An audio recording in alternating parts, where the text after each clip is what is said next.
Bonjour Afremizi. Bonjour, comment allez-vous? Ça va et vous? Toujours, plaisir d'être avec vous. Ouais, alors pour ceux qui ne vous connaissent pas, vous habitez au Canada, à Montréal. Exact. Vous êtes Rosh Yeshiva, vous êtes Rav de Kehila également. Vous êtes thérapeute notamment conjugal.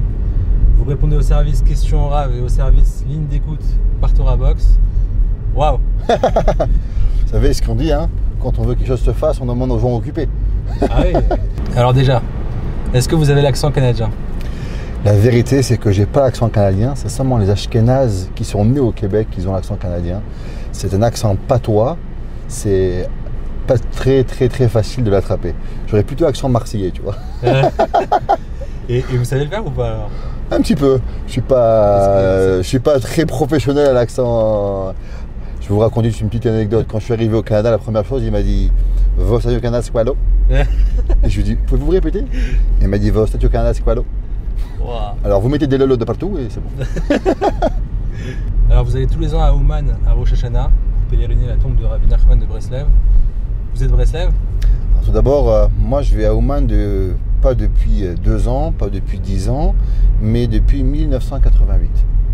J'étais parmi les premiers à y aller. Mon père était à Ouman en 1979. Wow. Donc on parle d'assez longtemps déjà, pratiquement à 40 ans. Il y a combien de personnes à peu près mon père, quand il était à Ouman, il était juste 10. Il était à Shavuot. Et nous, on a commencé à y aller la 2e année que ça s'est ouvert. Et depuis, Baruch Hashem, on y va chaque année.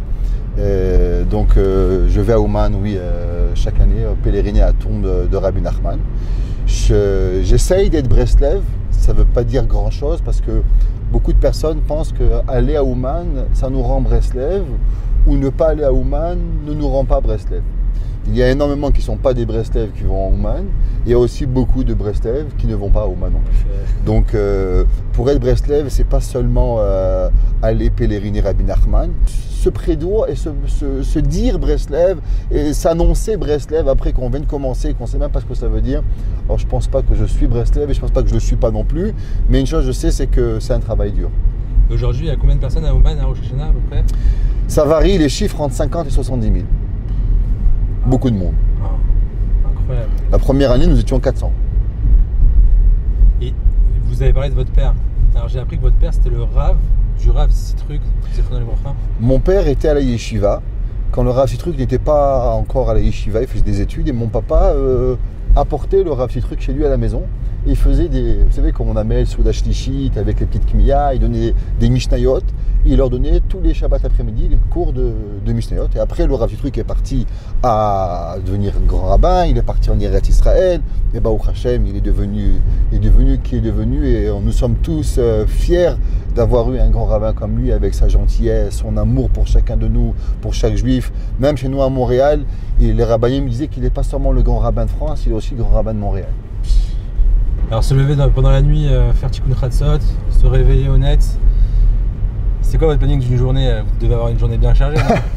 On se lève comme tous les bons juifs le matin, on va à la tfila et on commence la yeshiva à 7h30 shacharit. Et après on a le seder qui commence à 9h30 jusqu'à 1h. 1h à 3h on seder, a le limoud. Voilà. On a la yeshiva, on a la yeshiva le kollel, donc on est le matin à la yeshiva. Et jusqu'à 1h, à 1h à 3h30 on a le break. Après à 3h30 il y a mincha. Et alors l'après-midi, ça dépend où je suis à la yeshiva, ou des fois je rencontre du monde parce qu'ils ont des problèmes de shalom bayit, ou j'essaye des fois un peu, et ma femme aussi, ça fait partie de mon rôle, et d'être le plus occupé possible entre la yeshiva, le kollel, la Beth Knesset chez moi, parce que j'ai une autre synagogue qui est pas à la même place de la shul. Ah oui. Donc on essaye de jongler un petit peu toutes ces tâches et répondre au téléphone chez Torah Box, à la ligne d'écoute aussi. Voilà. Et après le soir, on reprend le CDR à 8h30 jusqu'à 10h30. Du coup, vous dormez combien d'heures par nuit? J'essaye de dormir 3-4 heures. Moi, si je dors 3-4 heures une nuit, le lendemain, je suis...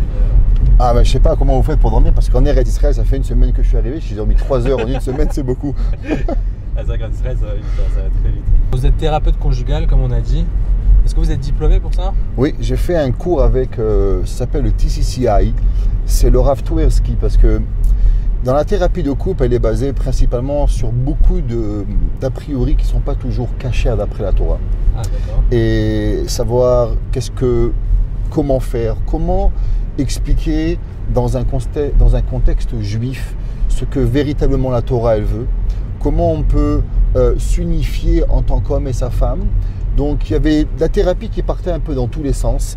Il y avait des rabbanim et des personnes de Torah qui pensaient qu'on pouvait devenir thérapeute juste parce qu'on a une kippa sur la tête, ou on a une barbe, ou on a un chapeau. Et le problème, c'est que c'est pas vrai. C'est pas tout le monde qui est marié, et même très bien marié, qui peut être un thérapeute. Il faut avoir quoi comme qualité pour être justement... D'abord, il faut avoir de la patience. Numéro 2, il faut avoir de l'empathie pour le monde. Il y a un proverbe qui est rapporté et qu'on demande, est-ce que c'est imanout ou umanout? Est-ce que c'est quelque chose qui est inné ou c'est quelque chose qui s'apprend? Et les grands thérapeutes sont arrivés à dire que d'abord ça commence par de la imanout, c'est inné, et il faut aussi devenir de la umanout pour pouvoir l'apprendre. Tout le monde a des enfants à la maison, mais pas tout le monde est professeur. Tout le monde sait conduire, mais pas tout le monde est chauffeur de poids lourd. Ça veut dire que quand on arrive à un certain niveau pour pouvoir aider, nous sommes capables de pouvoir trouver notre équilibre personnel. Ça c'est bien et on y arrive tous, Baruch Hashem, c'est pour ça qu'on reste mariés. Mais quand il arrive à pouvoir aider d'autres personnes, à savoir identifier le problème, est-ce qu'il y a juste un problème de midot, des fois juste qu'on ne sait pas pardonner, ou des fois ce sont des problèmes plus difficiles qui retournent à l'enfance, des fois ce sont des problèmes d'addiction que nous pouvons avoir hommes ou femmes, des fois ce sont des traumas qui ont été causés chez les hommes ou chez les femmes qui n'arrivent pas à rentrer dans le mariage, ni lui ni elle, ce qui les empêche de pouvoir former leur véritable maison. Il y a des personnes que le stress leur cause énormément de problèmes et à la moindre difficulté, ils ne savent plus comment vivre. Donc d'abord, c'est beaucoup de patience, pas juger le monde, être capable de pouvoir identifier le problème et bien savoir aussi se protéger à soi-même pour ne pas tomber dans le panneau à prendre les choses trop personnelles. Ça peut nous faire du mal à nous aussi. Si quelqu'un il a un problème de Shalom Bayit, de Shalom, est-ce qu'il doit plutôt aller voir un Rav ou un thérapeute? En vérité, notre première porte doit toujours être un Rav. Pour pouvoir faire les choses correctement et savoir chez qui se tourner. Pour la simple unique raison, c'est que les rabbanim ont énormément de réseaux. Et ils connaissent aussi énormément de bons thérapeutes. Savoir qui a marché, dans telle communauté, comment faire. Pas parce que le Rav doit nous faire la thérapie, mais la porte d'entrée pour pouvoir savoir quoi faire. Et la personne qui va me guider. Est-ce que je vais voir un homme? Est-ce que je vais voir une femme? Est-ce que je vais voir quelqu'un dans mon quartier? Est-ce que ma difficulté vaut mieux que quelqu'un que je ne connais pas? Avant même d'arriver à la thérapie, il y a tellement de questions qu'on se pose que ça vaut toujours la peine de consulter quelqu'un, un Rav dans notre quartier, un Rav avec qui on est à l'aise de pouvoir dire la vérité et ne pas se sentir jugé. Et le Rav doit être aussi à l'aise de pouvoir nous guider vers la bonne personne. Et c'est pour ça que je pense que la Rav et notre Rav avec qui on partage tout est toujours la meilleure personne pour pouvoir nous guider et nous diriger vers les personnes qui vont nous aider. D'accord. Alors pour ceux qui n'ont pas accès à un Rav ou qui ne sont pas proches d'un Rav, est-ce que c'est possible pour un juif de voir un thérapeute non juif? Et je vais même plus loin, est-ce que c'est possible pour un religieux d'aller voir un thérapeute non religieux? Si on n'a pas un Rav, je vous conseillerais d'abord d'aller en parler avec votre docteur de famille, votre médecin de famille. Votre médecin de famille a énormément de ressources aussi. On est à l'aise de parler, il connaît nos problèmes de santé. Donc déjà, il va faire ce que le Rav ne peut pas faire et nous aider, nous ouvrir certaines portes. Quand vous arrivez d'abord chez n'importe quel thérapeute et que vous arrivez dans l'anonymat, vous êtes toujours un petit peu perdu. Quand vous arrivez avec une référence de quelqu'un qui vous a guidé, donc déjà vous êtes déjà quelque chose de différent. Donc toujours essayer de trouver un docteur, un Rav qui nous a guidés vers cette personne. Est-ce qu'on peut aller voir des thérapeutes goy? On peut aller voir des thérapeutes goy. c'est préférable d'aller consulter quelqu'un de chez nous qui comprend nos difficultés et qui comprend aussi notre façon de penser. Qu'est-ce que ça veut dire que le jour du Shabbat, je ne travaille pas? Qu'est-ce que ça veut dire que j'ai refusé un travail parce que je suis chômeur Shabbat? Un thérapeute goy, des fois, ne pourra pas toujours comprendre comment on pourra mettre la religion avant certaines difficultés. Donc, c'est pour ça qu'on préfère toujours avoir un thérapeute goy, un thérapeute juif, pardon. Mais même si on prend un thérapeute goy, normalement, le thérapeute doit accepter qu'on doit être différent. Et ça fait partie de sa thérapie de ne pas nous juger. Donc si on est blanc, on est noir, on est chinois, on est juif, on est hindou, et il doit être capable de prendre un certain recul et d'accepter ce que l'on veut.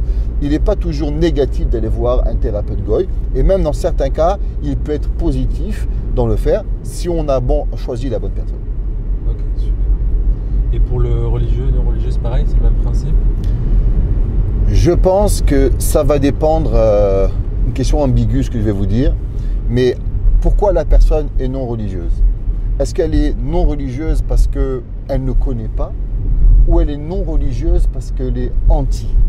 Alors, il y a des personnes pas religieuses qui n'ont jamais été exposées à la Torah et qu'ils n'ont rien contre ils n'ont rien contre, ils ne connaissent pas.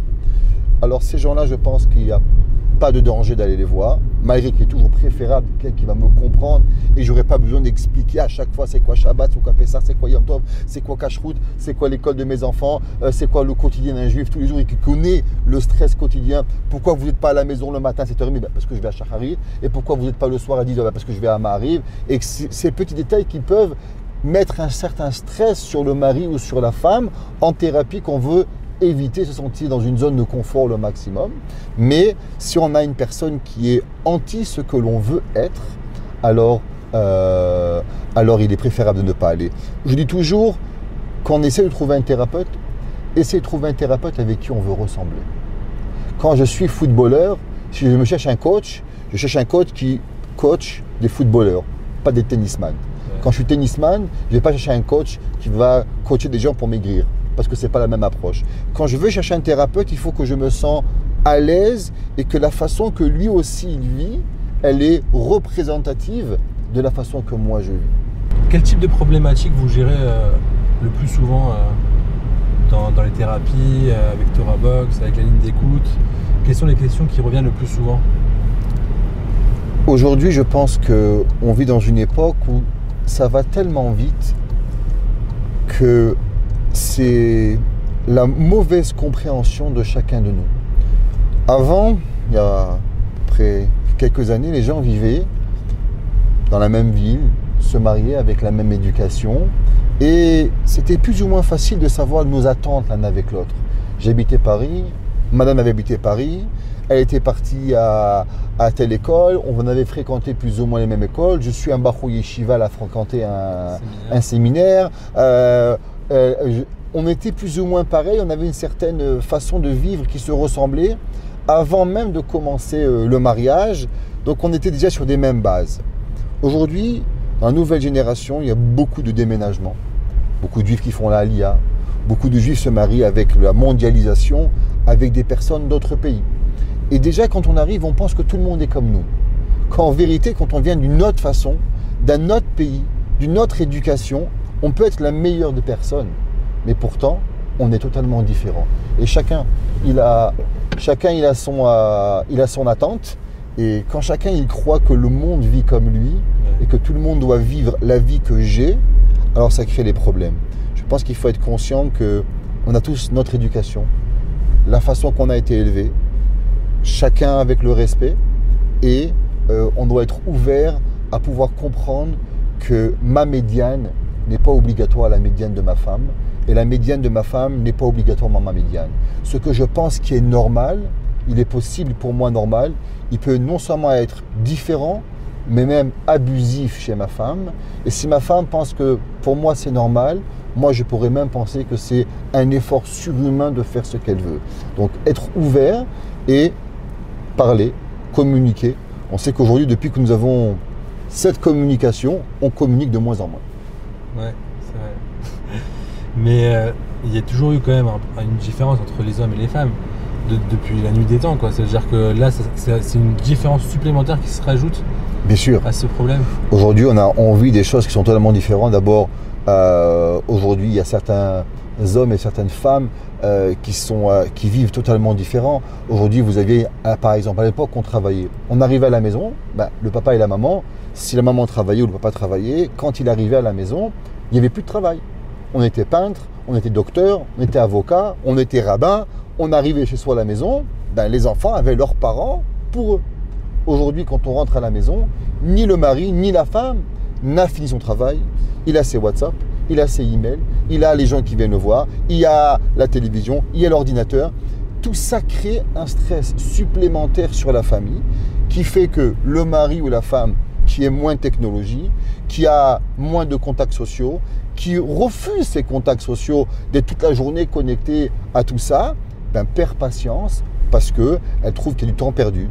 On ne prend pas assez de temps avec nos enfants, on ne prend pas assez de temps avec notre femme, on ne prend pas assez de temps avec, les choses de la vie de tous les jours. Ce qui devrait être un réflexe naturel, aujourd'hui doit être fait et répété 10 fois. Un exemple très connu, les hommes n'aiment pas sortir les poubelles.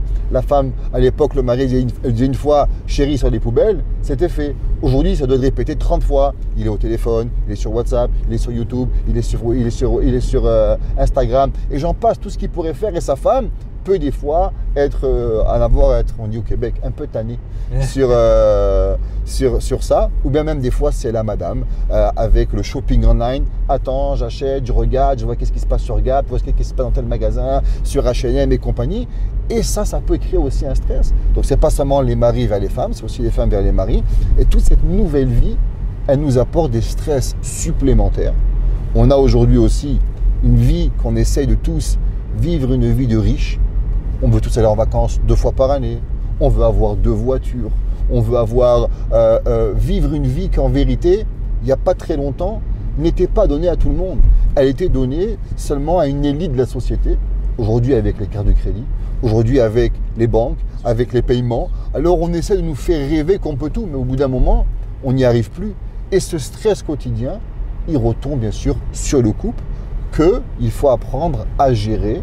Et cette gérance, il n'y a pas beaucoup de monde qui sont capables naturellement de pouvoir le faire. Et on a besoin d'aide pour pouvoir apprendre. Et donc la problématique de notre génération, c'est cette hausse de stress permanente en fait. 100%. Le stress quotidien qu'on apprend, il est vécu à tous les niveaux. Et c'est ça qui fait que quand on arrive à la maison, on est tellement stressé que la moindre difficulté nous fait perdre des pédales. Par exemple, si on avait un thermomètre de 1 à 10, à l'époque, on arrivait le soir à la maison, on était à 6. Donc on avait le temps de répéter 20 fois faire ton bain, on avait le temps d'écouter sa femme parler, on avait le temps de voir n'importe quoi, une facture qui arrive à la maison, qu'on se demande comment la payer. Mais on arrivait avec les devoirs. Mais aujourd'hui, notre stress quand on arrive à la maison, des fois, si on a de la chance, il est à 9, et très souvent, il a déjà dépassé le 10. Donc on est dans l'incapacité de prendre le moins de stress. Ouvrir une lettre, elle est déjà difficile à certaines personnes. On a faire un devoir, le stress de le signer, de voir comment l'enfant, les parents n'arrivent plus parce qu'ils sont arrivés à une saturation de stress avant même de pouvoir commencer leur journée familiale qui est du 5h à 9h ou 5h à 10h pour certaines familles.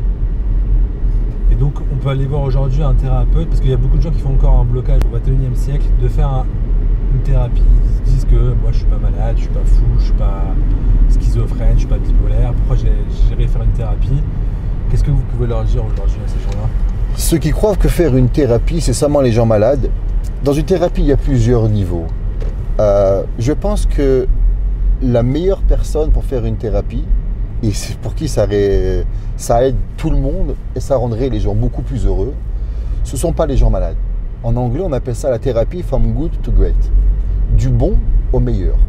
Nous sommes 2 personnes. J'aime ma femme m'aime, j'aime mes enfants, je veux que mes enfants m'aiment plus et j'ai envie de pouvoir améliorer mon mariage. Si je vais attendre que je suis dans un état de crise, un état de choc ou de trauma, je serai dans l'incapacité de pouvoir apprendre. Imaginez-vous, si vous êtes en trauma, vous venez faire un accident de voiture et d'un coup on vous appelle au bureau. Êtes-vous capable de donner la bonne réponse? C'est sûr que non. Parce que vous venez de passer un trauma de votre voiture est cassée, votre assurance va augmenter, des frais supplémentaires. Quand on est en état de crise, nous sommes très peu réceptifs à ce qu'on pourrait apprendre d'un thérapeute. À l'inverse, quand je vois que ma vie de tous les jours, à 60-70% fonctionne, mais j'ai des 30-40% qui ne fonctionnent pas. Et c'est dommage de passer sa vie sur 70 ans, on va être marié 50 ans, 60 ans, 30% représente de dizaines d'années malheureux. Quand je suis capable de pouvoir, en quelques cours, avec l'aide de quelqu'un, arranger cette vie et passer 10, 15 ans, 20 ans de bonheur en plus. Il y a des gens qui vieillissent bien. Aujourd'hui, on les voit, ils sont mariés, ils sont heureux, ils ont des enfants, des petits-enfants autour d'eux et ils ont une vie magnifique. Il y en a d'autres, ils sont grands-pères, ils ont 70 ans, leurs enfants ne leur parlent plus, ils ne s'entendent plus avec leurs femmes. Et quand on les voit, on se dit, c'est dommage qu'ils n'ont pas été en thérapie. Ils auraient pu vivre leur vie de vieillesse avec tellement de bonheur. Aujourd'hui, on a 20, 30, 40, 50 ans. C'est quoi ce que l'on veut? Est-ce qu'on veut, quand on sera vieux, avoir ce bonheur ou bien l'inverse? Est-ce que je veux vivre une vie en sachant que pendant les 40 ans qu'il me reste à vivre, je vais en vivre 15 malheureux parce que j'ai peur de ce que le voisin va me dire, j'ai peur de ce que ma belle-mère va me dire, j'ai peur que ma mère me dise « Ah, tu t'es fait attraper par ta femme, elle t'a dirigé ?» Ou bien je veux vivre heureux véritablement. Et en plus on attend, et plus c'est difficile après de... Chaque jour, la Gemara a dit qu'on fait une chose une fois, deux fois, trois fois. À la troisième fois, il est pratiquement permis. Au bout d'un moment, on se permet certaines choses et on ne sait même plus qu'il devient interdit. Et on n'apprécie même plus ce qui nous arrive et on ne sait même plus par où commencer. Donc je pense qu'en vérité, tous les couples devraient aller en thérapie. C'est ce qu'on essaie de faire en vérité avec les khatanim. On leur fait des cours de khatanim. Les calottes, on leur donne un cours de kala pour pouvoir leur ouvrir la porte, à leur donner, à les avertir qu'il y a possibilité de vivre un bon mariage. Merci beaucoup Rav Kremnitzy d'avoir répondu à toutes ces questions. Un grand plaisir. J'espère que ça aidera beaucoup de personnes qui sont aujourd'hui dans cette difficulté-là. Chaque génération a ses difficultés et Akadosh Baruch Hu donne toujours le moyen pour apprendre. Il n'y avait jamais autant de psychologues, jamais autant de thérapeutes, jamais autant de rabbanim qui sont devenus thérapeutes. Et je pense qu'Akadosh Baruch Hu a préparé la génération pour pouvoir nous donner la solution. Je pense que la personne qui ne l'apprend pas, quand il en a besoin, c'est plutôt lui à plaindre plutôt qu'autre chose. Mais l'inverse, celui qui l'apprend, heureux lui, heureux sa femme, heureux ses enfants, et je suis sûr qu'il arrivera longtemps. Merci beaucoup.